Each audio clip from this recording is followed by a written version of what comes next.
This has got to be the most chaotic race I've ever had in Le Mans Ultimate. Because unlike most daily races, rain is forecast in this one. And let me tell you, most drivers were not ready for the extreme conditions that awaited us. So how did I go from being a literal walking red flag such as this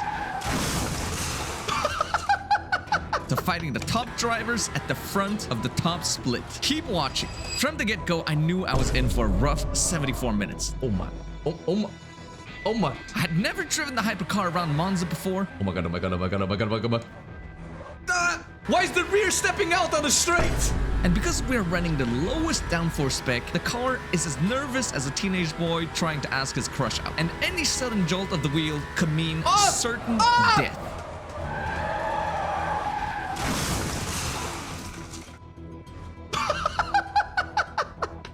After a disastrous qualifying where I struggled to heat up my tires, and where I was more than 5 seconds behind the reference lap time in P1. Dude, I'm 20 seconds behind the pole lap. I started to improve on the last lap, only to run out of fuel before Parabolica. No, guys.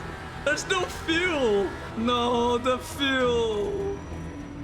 Such is my luck. I ended up being dead last at the start of the race. Out of the 16 hypercar drivers, I was the only fraud. But this is Monza, and anything can happen on the first lap, especially into the first corner. I think we take a chill into turn 1, huh, boys? I stay quite a bit away from the pack, maybe a little too far back. Okay, everybody's pretty civilized. But 4 people have spun off track. It has happened. And did I just get hit by a GT3? Huh? That's how slow we were going. But this is far from over. Everybody's scrambling for positions because all races can be won on the first lap if you try hard enough. The cold tires combined to the low downforce spec is catching a lot of people off guard. And another Valkyrie has hit the wall. What a great start to the race. And now all I need to do is stay with the pack and then move my way up.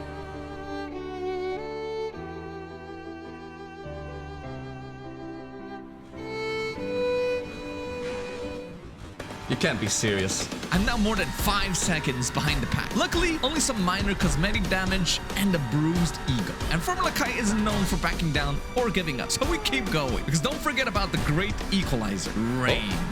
Raining now. And when it hit, everybody just lost their shit. And this is where I started to gain. It's not that slippery, but it's gonna catch a lot of people off guard. Cars are going off left and right. Sayonara. First Ascari, then Parabolica. People are getting caught off guard. The slicks are becoming more and more slippery. People panic, they jump the gun, and go in way too early to put on the wet tires. I opted to stay out a couple of more laps. The track is still too dry for the wets to work. Track is not wet enough. Going in now, we'll be shooting ourselves in the foot because the wets are only going to burn up. But the rain is getting heavier and heavier now. Yeah, I think maybe this lap or next, I think. Time to consider wet tires. And before long, it was time to finally come in for our first pit stop of the day. It was all about survival now. 15 degrees! Who can deal with these treacherous conditions the best and make the least amount of mistakes? Because if you mess up, you may never properly recover. Oh, another hypercar victim? And a GT.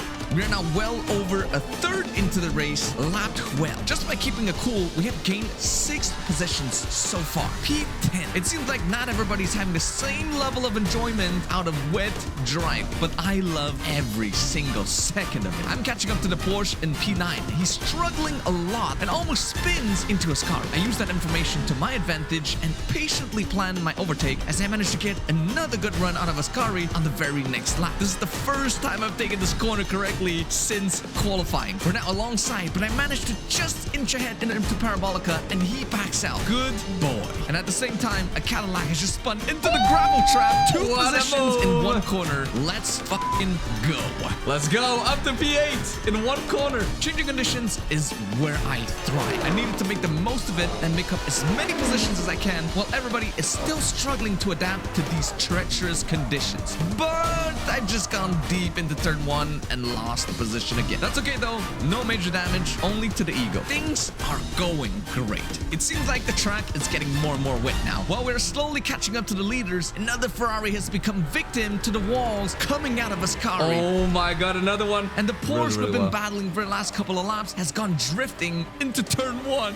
Holy shit, did you see the way he spun? His tires are absolutely cooked, or square shaped, or both, honestly. But this is not over yet. He has rejoined the track and slowly picking up speed again, and I'm gaining so much through Curva Grande, but there's GT in the way. Fuck, man, the GT. And I really wanted to get this move done, but now we're stuck. Maybe another lap behind the Porsche, but going into the chicane, he's gonna go deep again.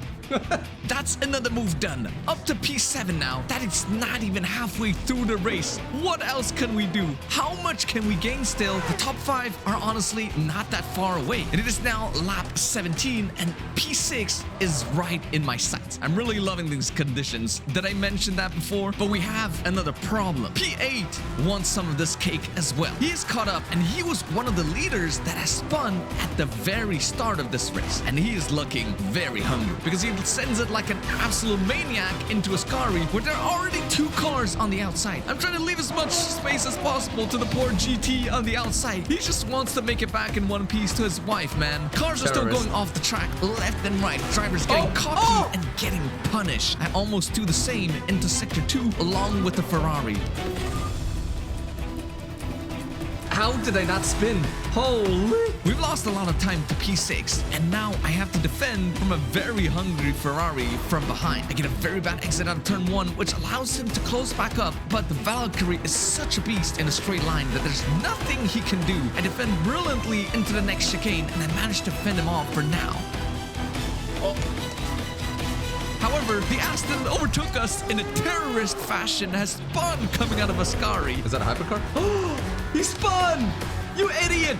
You were doing so good! This is now a 3-horse race, and I'm holding all the cards because the Ferrari in P5 has just spun coming out of Parabolica. Oh, another Ferrari in the wall! Guys. Top 5 finish? And he is feeling the pressure. And both Valkyries are looking to pounce at any given moment. Look at how close we are. It's a drag race down to Parabolica once again, and things are about to heat up here. Look at that ailing Ferrari. He's struggling right now. I genuinely have no idea what happened here. What the hell? Did he brake too early? Was he trying to lift and coast? Nobody knows. At least I don't think I made contact with him. Nah, he's trying to kill us. But now is not the time to dwell because I've got a good run coming out of Parabolica, tucking into the slipstream of the Aston ahead. He completely misses his braking zone and overshoots the corner. And now he is forced to take the escape road while I claim the position. You dumbass!